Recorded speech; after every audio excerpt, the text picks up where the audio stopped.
जय श्री राम। सादर सभी को प्रणाम।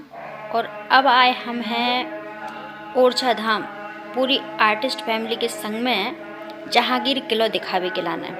महल एक बहुत अच्छी तरह से व्यवस्थित है, हवादार और व्यवस्थित स्मारक है। जैसे ही हम महल में प्रविष्ट होने की कोशिश करते हैं, दुश्मनों का आगमन होता है। तो जब आक्रमण होता था तो गति को मंद करने के लिए इसको थोड़ा तिरछे रूप में बनाया गया है। आप ये जो दरवाज़ा देख रहे हैं, इसमें बड़े बड़े नुकीले कील लगे हुए हैं कि पहले जब आक्रमण करने के लिए महल पे ये हाथियों के बल को लगाया जाता था, हाथी लगाए जाते थे, तो हाथी के शरीर में वो नुकीले कीले घुस जाते थे, जिससे कलहारते हुए वो पीछे हट जाते थे, जिससे कि महल की सुरक्षा भी हो जाती थी।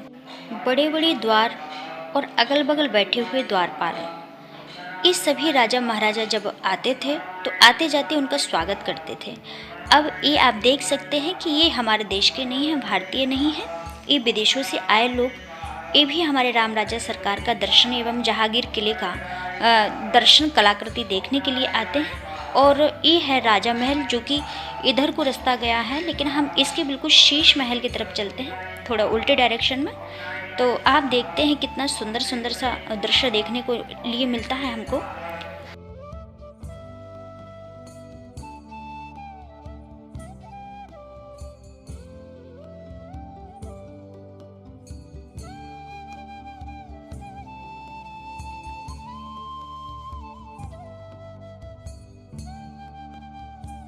धूप, हाँ जी, हमारे सजल भैया हैं जी, इतनी करनी धूप लग रही है, हम दुपट्टा ओढ़ के बहू बने।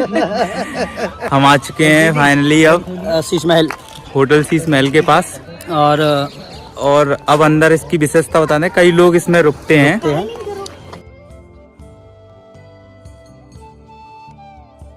पैलेस बेतवा नदी के तट पर बनाया गया है, जिनके चारों ओर हरे भरे जंगल हैं।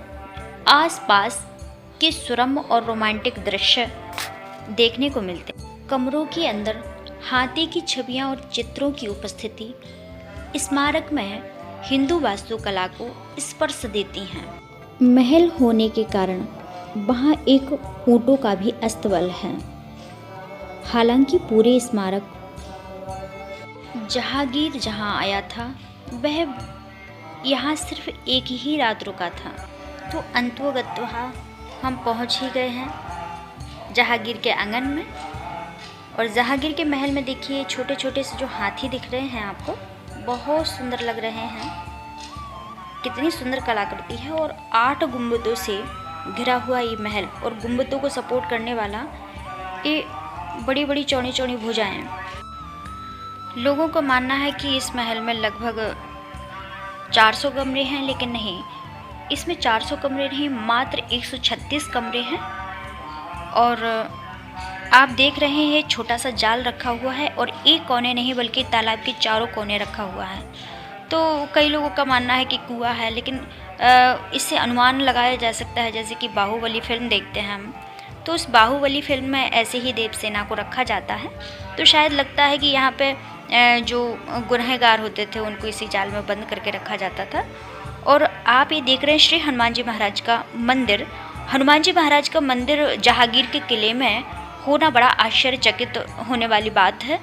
और अगल बगल जो पीले रंग और भूरे रंग का, लाल रंग का जो आप दृश्य देख रहे हैं, रंगों से रंगित महल को देख रहे हैं, कितना अपने आप में अलौकिक है। ओरछा एक मध्य प्रदेश का पन्ना है। एक और इसे राजपूतों का शहर होने का भी गौरव प्राप्त है। यह शहर मध्य प्रदेश राज्य में मध्य भारतीय के उत्तरी में स्थित है। रुद्र प्रताप सिंह एक बुंदेला शासक थे। उन्होंने 16वीं शताब्दी के मध्यकाल के दौरान ओरछा के निर्माण की शुरुआत की थी, लेकिन वो इसे पूरा नहीं कर सके, क्योंकि वह एक बाघ के चंगुल में आकर के गाय को बचाने के चक्कर में मारे गए। चूँकि रुद्र प्रताप की कोई संतान नहीं थी, इसलिए उनके छोटे भाई भारतीय चंद्र राजा बने और काम जारी रखा। भारतीय चंद्र के बाद उनका पुत्र राम शाह, लेकिन मोड़ तो तब आया जब वीर सिंह देव को युगल सम्राट जहांगीर द्वारा ओरछा का महाराजा घोषित किया, क्योंकि उन्होंने अकबर के खिलाफ विद्रोह के दौरान जहांगीर की मदद की थी। जहांगीर को धन्यवाद देने के लिए वीर सिंह जी ने जहांगीर पैलेस का निर्माण करने का आदेश दे दिया। बाद में जहांगीर को ओरछा आने के लिए आमंत्रण किया और कहा कि अगर आप आएंगे तो हमको बहुत अच्छा लगेगा और साथ ही में ये हमारा सौभाग्य होगा। पैलेस बेतवा नदी के तट पर बनाया गया है, जिसके चारों ओर हरे भरे जंगल हैं। आसपास के सुरम्य और रोमांटिक दृश्य देखने को मिलते हैं। कमरों की पूरी इमारत में 136 कमरे हैं और कमरे और स्थानों की जानकारी नंबरों से होती थी। और ये हम चलते हैं थोड़ा सा आगे की ओर। थोड़ा सा ज़्यादा भूल भुलैया नहीं है, लेकिन 3 तल का ये महल बहुत सुंदर देखने में लग रहा है। और हमारे भ्राताजन कुछ दिखा रहे हैं, बहुत सुंदर सुंदर से दृश्य, और इशारा कर रहे हैं इस तरफ आने के लिए। तो चलिए देखते हैं। शायद इन्होंने बहुत कुछ अच्छा देखा है, ज़रा जाकर के देखते हैं। ये देखिए, यहाँ से बिल्कुल हमको लगता है जो रोशनी आ रही है वो बहुत अच्छी खिड़की है, लेकिन ये बीच में मिल गया द्वार। ये शायद कोई सुरंग है। चलिए तो देखते हैं, आगे बढ़ते हैं। और आगे बढ़ते बढ़ते देख रहे हैं कि ये आ गया सीढ़ियों में मोड़। और ये इतना बड़ा ये सुरंग दिख रहा है क्या? इतना छोटा कोई सुरंग होता है? हाँ, लेकिन शायद ये देखिए बगलों में ये जो अगल बगल मिट्टी सी दिख रही है, ये मिट्टी नहीं है, ये है दीमक। और इसके बगल में दिख रही है एक छोटी सी अलमारी, और इसमें हालांकि पता नहीं क्या हो सकता है। शायद कोई सुरंग जो किसी स्थान तक पहुंचती हो, या फिर कोई बहुत गहरा कमरा, या फिर किसी को सजा देने वाली जगह। ये देखिए बगल में जब हम देखेंगे बहुत सुंदर सा एक खिड़की है, तो उससे देखते बाहर का एकदम से बहुत सुंदर सा नज़ारा। महलों में अक्सर ये विशेषता होती है कि जगह जगह एक छोटे छोटे से रोशनदान टाइप के बने होते हैं, जिससे कि एक गुप्त रूप से भी हम बाहर होने वाले किसी भी हलचल को आराम से देख सकते हैं, और बाहर वाला हमको नहीं देख सकता है। ये बाहर का व्यू है, जो छोटे छोटे से बने हुए कुएं टाइप के हैं। ये हैं वृक्षों के स्थान, और बगल में देख रहे हैं ये है नृत्यांगना का महल। राजा जाते थे मनोरंजन के लिए, तो एक नृत्यांगना सिर्फ एक ही दिन नाचती थी। और ये हमारे बालचंद्र भैया कुछ बता रहे हैं, बहुत सुंदर इन्होंने जानकारी हमको दी कि कमरों के अंदर हाथियों की छवियां और चित्रों की उपस्थिति इमारत में हिंदू वास्तुकला का स्पर्श देती हैं। महल होने के कारण वहाँ एक ऊँटों का भी अस्तबल है, स्थान बना हुआ है ऊँटों का। हालांकि पूरी इमारत जहांगीर जहां आया हुआ था, जिस महल में रुका हुआ था, लेकिन वो मात्र एक ही रात रुका, इसके अलावा वो कभी नहीं रुका। इस महल का निर्माण राजा वीर सिंह जी ने 1605 से 1626 के बीच कराया था। उस दौरान ओरछा के बुंदेला शासकों ने मुगलों से अच्छे संबंध बनाए रखे थे।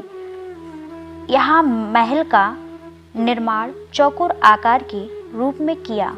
प्रत्येक भुजाएं 67.6 मीटर की हैं। यह एक 3 मंजिला महल है, जो मुख्य रूप से लाल तो आइए, अभी तक आप लोगों को हम सभी ने यहाँ जहांगीर महल के दर्शन कराए हैं सभी जगह के, और अब हम सभी यहाँ से आप सभी को ले चलते हैं भगवान श्री राम राजा सरकार के प्रांगण में, और वहाँ पे आप सभी को दर्शन कराते हैं। सभी को जय श्री राम। और सभी को जय श्री राम, जय श्री राधे, जय श्री श्याम। अच्छी चीजें थी यहाँ की, बहुत अच्छी दिव्य दर्शन किया है, और देवी दर्शन, देवता दर्शन, सब दर्शन हुआ है। और आगे चल के और भी दर्शन करते हैं। श्री राम जी जो हमारे इष्ट हैं, हम सभी जो उनके छोटे छोटे बच्चे हैं, वो जगत के नियंता जगताधार हैं, तो आगे चल के उन्हीं का दर्शन करते हैं।